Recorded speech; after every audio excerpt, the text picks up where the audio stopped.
আসসালামু আলাইকুম এভরিওয়ান। আজকে আমি আপনাদের সাথে শেয়ার করব গজ কাপড় দিয়ে প্যান্ট পায়জামার মোহরির ডিজাইন, গজ কাটিং এবং সেলাই ভিডিও। আশা করি সম্পূর্ণ ভিডিওটি দেখবেন। ভিডিওটি স্কিপ না করে সম্পূর্ণ দেখার অনুরোধ রইল। তো এখানে আমি সম্পূর্ণ প্যান্ট সালোয়ারটি আমি 37 ইঞ্চি লম্বায় কেটেছি এবং এখন হচ্ছে মোহরির যে ডিজাইনটা সেটা হচ্ছে আমি কাটিং করছি। এটা হচ্ছে মেইন লম্বা হবে 37 ইঞ্চি। তো তার জন্য আমি 37 ইঞ্চি লম্বাই কেটেছি। তো কাটার পরে তারপরে কোমরের রাবারের মধ্যে 2 ইঞ্চি যাবে, তারপরে আমি নিচের মুহুরির মধ্যে আরও 2 ইঞ্চি জয়েন করব। তো এখানে আমি একটি কাপড় নিয়েছি, পাশাপাশি আছে 24 ইঞ্চি এবং লম্বায় আছে 4 ইঞ্চি। তো এরকম এটাকে আমি এখন এক কোণা থেকে আমি এরকম চিকন করে বাঙ্গা দিয়ে দিয়ে পিনটাকে একটা ডিজাইন করছি। তো এটা হচ্ছে একটা বাঙ্গা দিয়েছি, একটা সেলাই করেছি, তারপরে হচ্ছে আরেকটি সেলাই দিচ্ছি 1 ইঞ্চি মাঝখান দিয়ে গ্যাপ রেখে 1 ইঞ্চি গ্যাপ রেখে তারপরে আরেকটি সেলাই দিয়েছি। তো এরকম করে করে 1 ইঞ্চি গ্যাপ রেখে রেখে কোনাকুনিভাবে সম্পূর্ণ কাপড়টির মধ্যে আমি সেলাই করে নিয়ে যাব। আর আপনারা অবশ্যই মনোযোগ সহকারে দেখলে বুঝতে পারবেন আমি কিভাবে ডিজাইনটা করছি। আর এটা হচ্ছে আমি লেস দিব, লেস দিয়ে তারপরে আমি ডিজাইনটা করব এটা। তো আপনারা প্রথম থেকে শেষ পর্যন্ত মনোযোগ সহকারে দেখুন, তারপরে আপনারা বুঝতে পারবেন কিভাবে আমি ডিজাইনটা করছি। আর এরকম আরো নতুন নতুন ভিডিও দেখতে চাইলে অবশ্যই আমার চ্যানেলটিকে সাবস্ক্রাইব করতে ভুলবেন না। আর যারা যারা আমার ফেসবুক পেজ থেকে দেখছেন তারা অবশ্যই আমার পেজটিকে ফলো করে দিবেন। আর আমি আমার ভিডিও আমার টিকটক অ্যাকাউন্টে আপলোড করি। আপনারা চাইলে আমি আমার টিকটক অ্যাকাউন্টের লিংক আমি আমার ডিসক্রিপশন বক্সে দিয়ে দেব, আমি আমার কমেন্ট বক্সে দিয়ে দেব।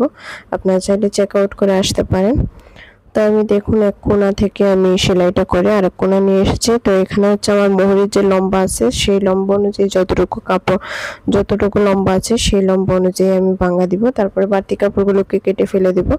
আপনারা চাইলে এখানে আমি একটু বেশি কাপড় নিয়েছি, আপনারা এখানে যদি 7 ইঞ্চি বা 14 ইঞ্চি আপনারা যদি কাপড় নেন, মোহরির মাপ নেন, তাহলে 19 ইঞ্চি পাশ বরাবর কাপড় নিলেই হবে।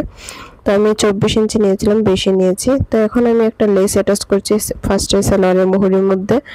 তো এখানে হচ্ছে আমি সাইডের লেসগুলো ব্যবহার করছি। আপনারা চাইলে এখানে ক্রস লেস ব্যবহার করতে পারেন বা জয়েন্ট লেস ব্যবহার করতে পারেন। তো আমার কাছে যেহেতু জয়েন্ট লেস ছিল না, আর তাই আমি একটু আমার মতো করে ডিজাইন দিয়েছি। তো আমি ফার্স্টে দেখুন এটা হচ্ছে মুহুরির মধ্যে আমি লেসটিকে ফার্স্টে আমি লেসটিকে উল্টো পাশে রেখে প্যান্টের কাপড়টিকে আমি সোজা পাশে রেখে তারপরে আমি এটাকে সেলাই করে নিচ্ছি। মুহুরির মধ্যে এভাবে জয়েন করে সেলাই করে নিয়েছি। তারপর এটাকে উল্টিয়ে আমি এখন একটা চাপ সেলাই দিয়ে দেব। তো আমি লেসটিকে উল্টিয়ে তারপরে হচ্ছে আমি যে ডিজাইনটা করেছিলাম, আলাদা যে টুকরো কাপড়ের যে ডিজাইনটা করেছিলাম সেটার উপরে প্যান্টের মুহুরিটা রেখে তারপরে আমি এটাকে সেলাই করে জয়েন করে নিচ্ছি। তো এখানে আমি আধা ইঞ্চি পরিমাণ ভিতরের দিকে রেখে তারপরে আমি জয়েন করে নিয়েছি, সেলাই করে নিয়েছি। তো এই তো আমার সেলাই করা হয়ে গেছে। এখন আমি বাড়তি লেস আর কাপড়গুলোকে কেটে আলাদা করে নিচ্ছি। তো এখন হচ্ছে আমি প্যান্টের মুহুরির মধ্যে যে ডিজাইনটা করেছিলাম সেটার মুহুরির মধ্যে সেম ভাবে লেসটা অ্যাটাচ করব। তো আমি ফার্স্টে লেসটিকে সোজাভাবে সেলাই করে জয়েন করে নিচ্ছি। তারপরে হচ্ছে যে বাড়তি যে 2 ইঞ্চি পরিমাণ 2 সুতা পরিমাণ কাপড় রেখেছি সেই কাপড়গুলোকে আমি লেসের উপরে ভাঙা দিব, ভাঙা দিয়ে তারপরে আমি সেলাই করে লাগিয়ে নিব। তো আমি চিকন করে ভাঙা দিচ্ছি। দেখুন আপনারা যদি এখানে আমার ভুল হয়েছে, আমি চিকন করে কাপড় নিয়েছি, আপনারা চাইলে আর একটু বেশি কাপড় নিতে পারেন। কাপড় নিয়ে তারপরে জয়েন করে নেবেন, তাহলে দেখতে সুন্দর লাগবে। তো আমি চিকন করে ভাঙা দিয়ে সেলাই করে নিচ্ছি। দেখুন একদম চিকন করে আমি লেসের যে সাইডে জয়েন্টটা আছে সেই জয়েন্টটার মধ্যে রেখে যাতে ভাঙাটা পড়ে সেই অনুযায়ী ভাঙাটা দিয়ে তারপরে আমি সেলাই করে নিচ্ছি।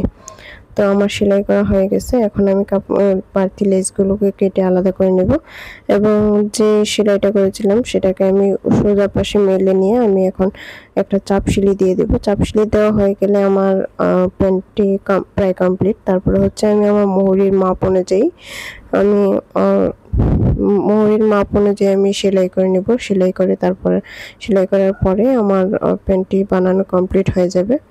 তো আমি আপনাদের সাথে শুধু প্যান্টের ফাইনাল লুক আপনাদের সাথে আপাতত শেয়ার করছি। এই তো দেখুন প্যান্টের ফাইনাল লুক কতটা সুন্দর হয়েছে, কতটা প্রিটি হয়েছে। এখানে যদি অন্য কোনো ডিজাইনের লেস দিতে চান তাহলে দিতে পারেন, আরো সুন্দর লাগবে। জয়েন্ট লেস দিতে পারেন, ক্রস লেস দিতে পারেন। আজকের মতো এই পর্যন্তই, নেক্সট ভিডিওতে দেখা হচ্ছে।